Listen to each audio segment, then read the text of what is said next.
Hi, thank you for joining us today. With us is Jill Crimm, the former head of global customer experience and journey management at Roche Diabetes Care. How are you today? I'm good. How are you, Ben? I'm doing really well. I really Great. appreciate you taking some time out of your day and chatting with us. For Why don't we sure. just dive into it? Yeah. Why don't you tell us a little bit about who you are and your path to becoming a CX leader? Yeah, for sure. So I was a leader in pharma and then most recently been a leader in the diagnostic space for about 25 plus years. And most recently at Roche Diabetes Care, I was heading up the customer experience and marketing team, specifically journey management and campaign management within Roche Diabetes Care, as we mentioned. So my path to really appreciate CX came about 4 years ago when Roche decided to try to evolve their product and sales kind of approach into more of a customer focused approach. And we really embraced kind of the CX methodologies and ways of working, which was really around, and we took a look at infrastructure, we took a look at reorganizing our teams internally, and really kind of adopting that design methodology that CX brings. Our objective to do this was really try to retain a really great customer base that we had at Roche. And then we also wanted to maintain a really strong brand reputation, which we already had, but diabetes was facing a lot of commodity, sort of some financial pressures. So we wanted to try to get retention into the frame of what we were doing. But then we also wanted to create a stronger competitive advantage for ourselves. So, Uh, that's really great. And I love your path. You said you had a big background as a marketer, which I really admire because I'm a yeah. marketer dabbling in CX as well. What advice do you have for the first 100 days leading a CX team? Yeah, for sure. So I think the first thing is I'm not a big reactor. So I think a pause is really in order. And the biggest thing that we did when we were looking at kind of transforming into CX is take that pause and really do an assessment. So you really need to find out where you are as a company and where you want to go. There were a couple of maturity models that we actually adopted. So we used the help of MCorp CX and IBM iX to really kind of take a look and assess what we were trying to do, where we were trying to go. And we identified kind of a structure and a methodology that we wanted to follow to really try to help create the kind of transformation we were looking to do. So the areas that we looked at were kind of strategy, customer understanding, design and innovation, measurement, tech stack, business procedures, and culture. And so we really dove into each of those categories to take a look at how we wanted to transform, what we were willing to invest and commit to, and then we aligned our budgets accordingly. That makes a lot of sense. In generalities, what would you focus on as a CX strategy right now?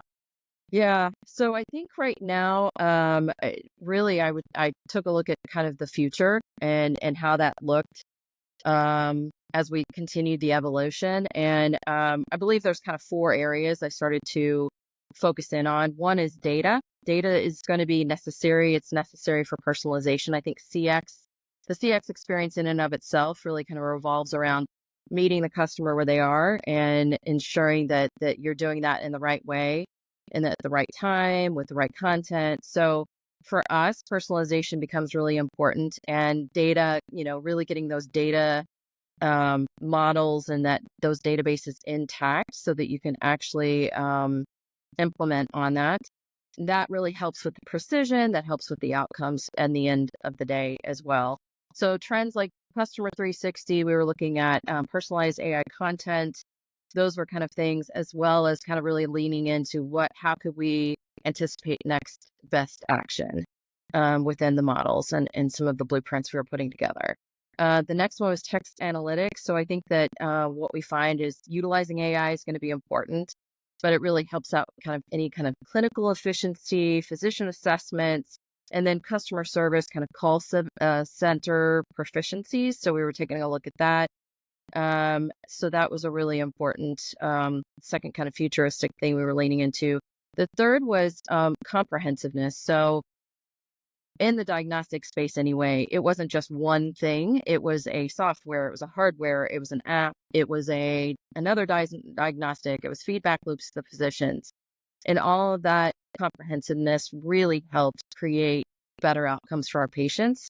The problem is that it could be really complex. It could be complex for us to implement, complex front facing or front stage for the customer. So what we were doing was actually trying to use human centered design to help guide us and model and develop the way we thought to make it as simple as possible. And what is Uh, human-centered design?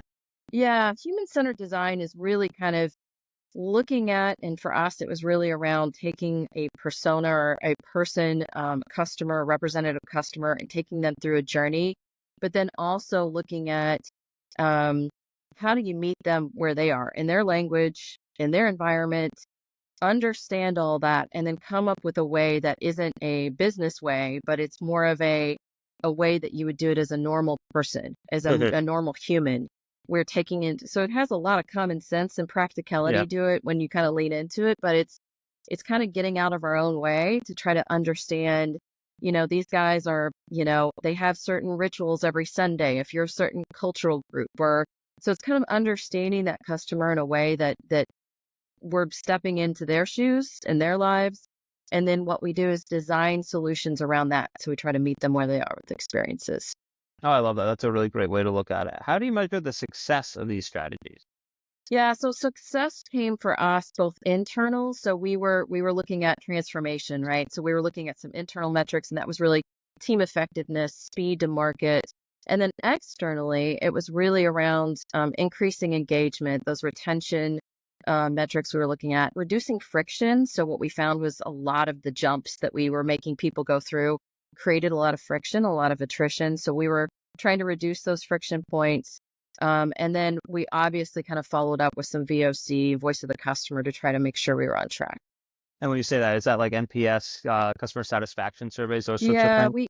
we had a couple platforms we were starting to bring on board and test, and we were trying to actually do that in small markets and then roll that out globally because it was working so well. But we would partner with a couple of different, Qualtrics, for instance, Mhm. to really help operationalize it. Yep. Yeah, that's who we use for all of our clients' culture. What pain points do you have leading a CX team? Yeah, I think for us, there were several, but the one I will focus on was really around the infrastructure, the backstage. So it's one thing to have the vision. I think everybody got really excited about the tools we were using, the methodologies, the fact that we were kind of bringing this customer centricity to the strategy teams and the product teams. But when it came to actually do the stuff and put the actions in place, the backstage was hard. Hmm. And what I'm talking about is connections between MarTech platforms and data streaming from one place to the next. And what we found was we had platforms that are out of date, or we needed to upgrade, or that we needed to just find a common language between all the systems that needed to work together on the back end. So, and at the same time, we had pressure from leadership to, hey, let's see something out of this new investment, the new thing that you've told us you want to do. Yep. Let's see some actual, success metrics. And so we were building that plane and creating or trying to fix what was kind of broken or at least siloed on the back end while we were actually trying to run some CX programs. So that became It's hard. a big pain point. Yeah. I can definitely think that. How do you establish a partnership with the C-suite, for like an initiative like that?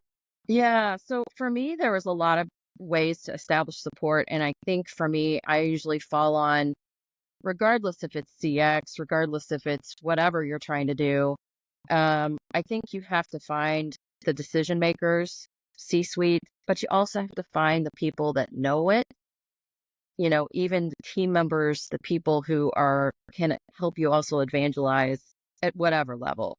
And so what we did was we kind of got a group of believers together, really, and went to leadership with metrics, with a clear vision.